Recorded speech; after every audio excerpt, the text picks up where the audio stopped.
नमस्कार, आप देख रहे हैं प्राइम टीवी और मैं हूं आपके साथ अनन्या मिश्रा। शिक्षा शेरनी का वो दूध है जो जितना पिएगा उतना दहाड़ेगा। देश के युवा इस बात को समझे या ना समझे, लेकिन अंबेडकर नगर में एक 8 साल की बच्ची इस बात को भली भांति समझ गई है।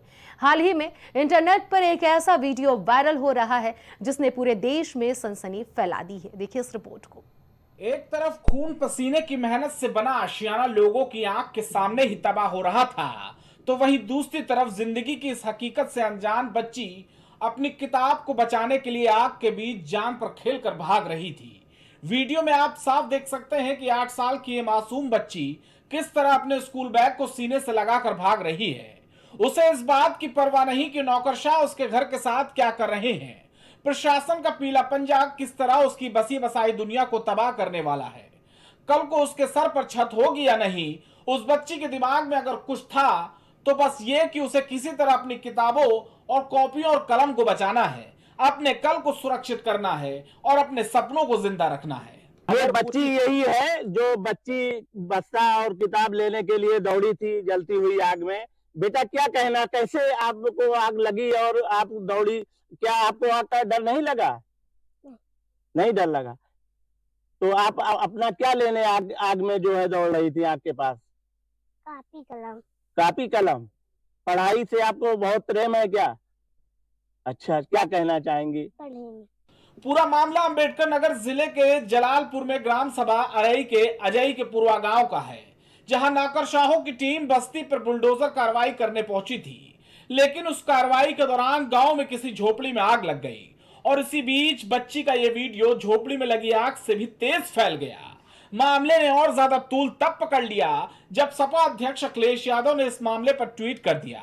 अखिलेश यादव ने ट्वीट करते लिखा कि 8 साल यूपी बर्बाद और सवाल ही सवाल। इसके अलावा उन्होंने वीडियो शेयर करते लिखा, उत्तर प्रदेश के अंबेडकर नगर में एक प्रशासनिक अधिकारी अपनी शान दिखाने के लिए लोगों की झोपड़ियां गिरा रहा है और एक बच्ची अपनी किताबें बचाने के लिए भागने पर मजबूर है। ये वही भाजपाई लोग हैं जो कहते हैं बेटी बचाओ बेटी पढ़ाओ। स्थानीयों का कहना है कि यह परिवार पीढ़ी दर पीढ़ी यही रह रहा है और प्रशासन की इस कार्रवाई के दौरान अगर बच्ची थोड़ी और देर तक अपनी किताबें न ढूंढ पाती तो शायद वो झोपड़ी के अंदर ही झुलस कर दम तोड़ देती।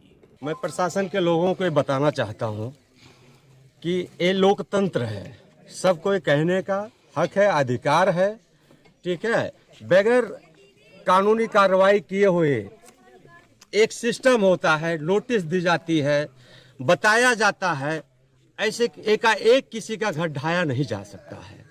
मैं इनको फिर से चेतावनी देता हूँ कांग्रेस पार्टी की तरफ से, और नेतृत्व ने हमको भेजा है तो मैं बताना चाहता हूँ कि ये लड़ाई छोटी नहीं है। अनन्या बेटी को, ठीक है, घर न देखे होते, कुछ न, कम से कम इस बेटी को, इसके आंसू को देखे होते तो प्रशासन इस तरीके से गलत न करता। इसको देखा, मेरे पास वीडियो आई, मैंने ही ये वीडियो डाला सोशल मीडिया पे और देखा बच्ची बहुत परेशान थी, उसकी तरह देकर मुझको रोवाई आती। लेकिन यह जमीन जो है बरसों से नहीं, सालों सालों से, कई सालों से पीढ़ी दर पीढ़ी यहाँ रह रहे हैं।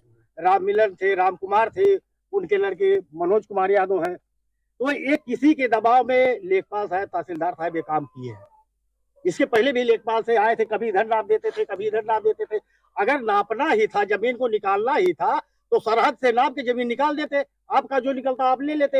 ये जो जमीन की मुकदमा लड़ रहे हैं, किसी न्यायालय में इनका विचाराधीन मुकदमा पड़ा है, इनके ऊपर कोई अतिक्रमण नहीं करना चाहिए था।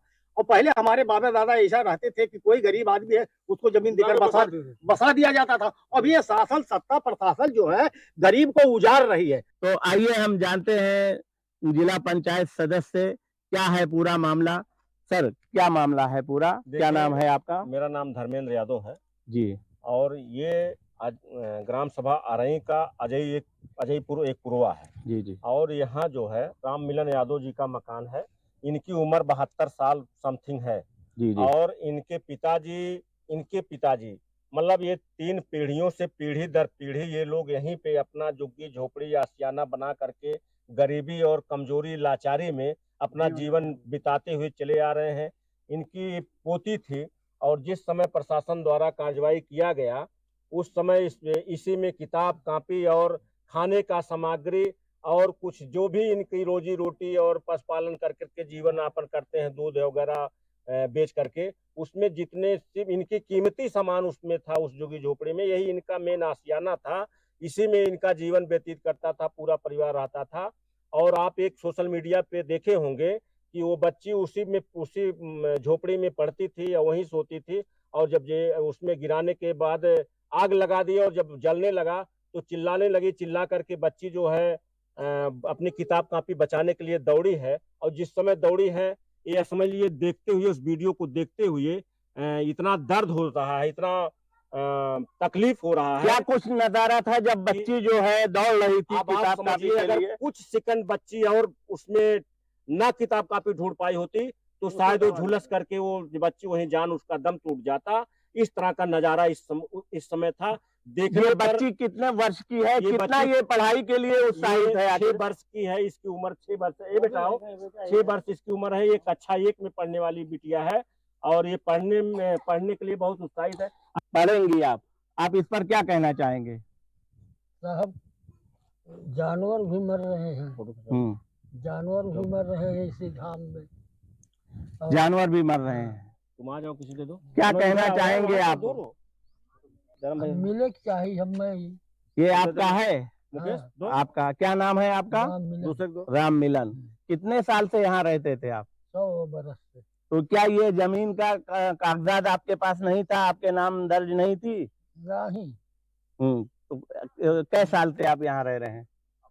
आबादी कहते इनके पिताजी थे। 10 सेकंड के इस वीडियो ने इंटरनेट पर सनसनी फैला दी। जिस किसी ने भी देखा वो अंदर से हिल गया। विपक्ष के तमाम लोगों ने वीडियो शेयर करते हुए प्रशासन को बेरहम और निरंकुश बताया। लोग सरकार के बेटी बचाओ बेटी पढ़ाओ के नारे को भी कटघरे में खड़ा कर रहे हैं। उनका कहना है कि प्रशासन ने इस हरकत से बच्ची के सर से छत तो छीन ली, लेकिन उसके सपनों को और दृढ़ कर दिया। एक दिन वो बच्ची जरूर आसमान की बुलंदियों को छुएगी और उसकी शिक्षा इस सत्ता को ललकारेगी। प्रशासन के इस रवैये को देखते हुए राहत इंदौरी साहब की कुछ लाइनें याद आती हैं, जो आज साहिब मसनद है कल नहीं होंगे, किराएदार हैं जाति मकान थोड़ी हैं। फिलहाल नौकरशाहों की सरपरस्ती में हुई इस बुलडोजर कार्रवाई के बीच एक 8 साल की बच्ची ने सबका ध्यान खींचा। उसके जज्बे और जुनून को हर कोई सलाम कर रहा है। अपने हौसले से उस छोटी बच्ची ने प्रशासन की सजाई गई महफिल को लूट लिया। फिलहाल देश के तमाम हिस्सों से लोग बच्ची के उज्जवल भविष्य की कामना कर रहे हैं। आउटपुट